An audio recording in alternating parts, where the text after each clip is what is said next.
À Besançon, dans le Doubs, le tramway est prévu pour fonctionner dès 2015. Parmi les autres investissements élevés déjà réalisés, ceux entrepris dans le secteur énergétique avec une chaufferie de 6 MW.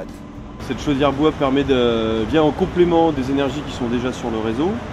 Donc ça alimente le quartier de 19 500 personnes.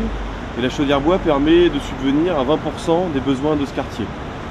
On a des extensions de quartier derrière nous. La ZAC de Haute-Chazal, un nouveau quartier qui va être alimenté par une extension du réseau de chaleur.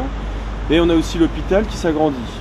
Du coup, pour subvenir à ces nouveaux besoins, la ville de Besançon a décidé d'installer des nouveaux moyens de production, dont une chaudière bois de 16 MW.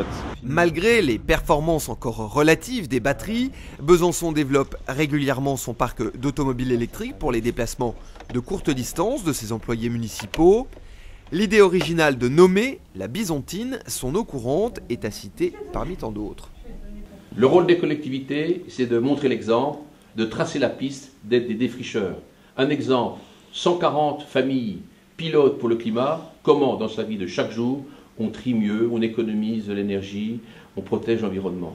Deuxième exemple, les caméras thermiques. Vous êtes dans votre maison, dans votre appartement, vous avez du chauffage, nous prêtons des caméras thermiques qui permettent à tout un chacun de vérifier, de filmer sa maison, et plus c'est rouge, plus on consomme d'énergie. On peut corriger cela. Troisième exemple, des jardins pilotes, avec des vergers que nous réimplantons dans la ville pour que chacun puisse pouvoir avoir le plaisir de consommer ses fruits, des arbres qu'il a plantés, et le tout sans traitement phytosanitaire.